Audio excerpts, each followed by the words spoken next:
Skeletor, the Overlord of Evil, also known as the Lord of Destruction. He is the pure embodiment of all that is wicked, remembered for his distinctive laugh. That's right! And unique exit strategy. These days, however, he is celebrated for making a certain audible noise, one that he never actually made. But what were his origins? Let's find out.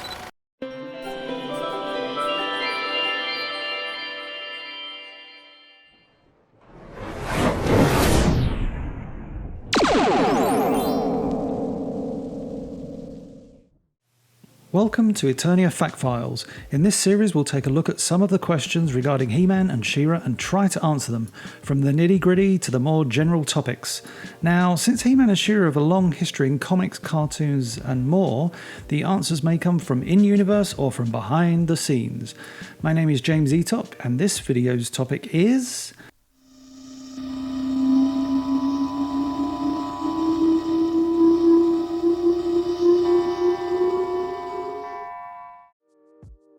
We will be taking a look at Skeletor's origins, specifically what we learned in the Filmation Animated Series. Fans often praised the 2002 cartoon for giving more info and finally revealing origins for characters. A sword will choose its master, a boy will become a man, and a hero will be born. People forget that during the 80s many characters did get backstories, just not necessarily in the cartoon. However, many of these backstories contradicted one another, or even themselves. I'm looking at you, mini-comics. So what did we learn about Skeletor from the Filmation cartoon? From the premiere special, The Greatest Adventures of All, the sorceress describes Skeletor as... demon from another dimension. The name of this dimension is never revealed in the episode, though in the Filmation series Bible by Michael Halperin, Skeletor is described to come from the planet Infinita, which is almost a mirror planet of Eternia.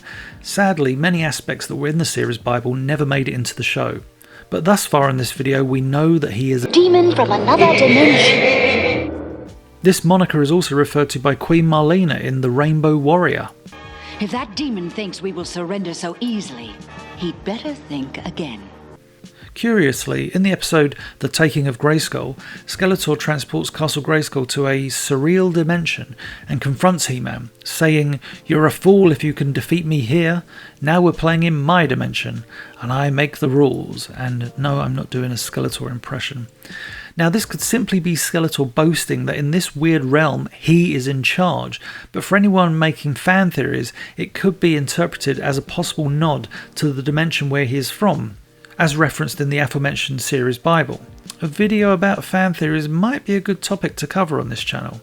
Now when it comes to the history of Skeletor on Eternia there is sadly very little information, but we do know from a flashback in the episode Attack from Below that Skeletor promised the Bellot race that he'd share food with them, but instead enslaved them and had them work in his fields.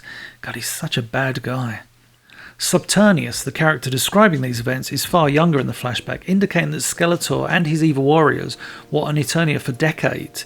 Interestingly, the script for this episode actually makes no mention of Skeletor and his evil warriors, so it was clearly done as a wink to the audience.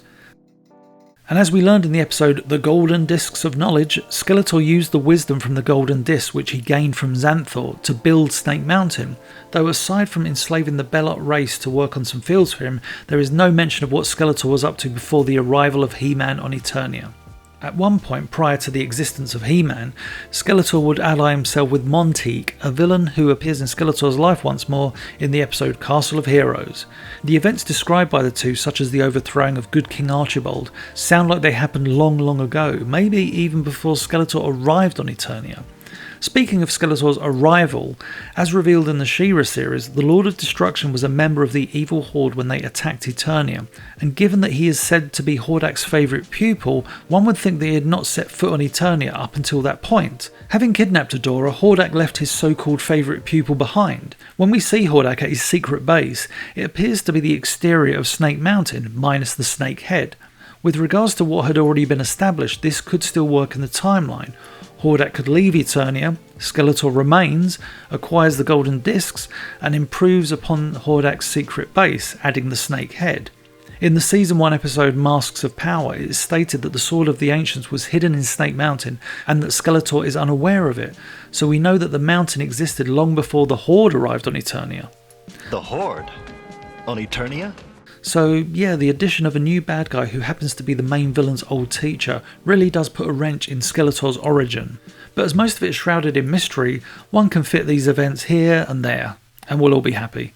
To recap, based on the information we have in the cartoons, Skeletor has a long history on Eternia, and it would have been great to learn more about his origins, but when all else fails, we can safely refer to where it all began with Skeletor. Demon from another dimension. My name is James Eatock. Let us know in the comments section what you think about Skeletor and his mysterious origin in the animated series. Remember to like and share the video. Good idea. Thank you for watching Eternia Fact Files, a source of history and origins for Masters of the Universe and Princess of Power. Remember to subscribe so you don't miss out on future updates, leave a comment what you thought about this video or what topics you'd like to see featured, and share this video as it would help my channel grow. My name is Jukka and I wish you good journey.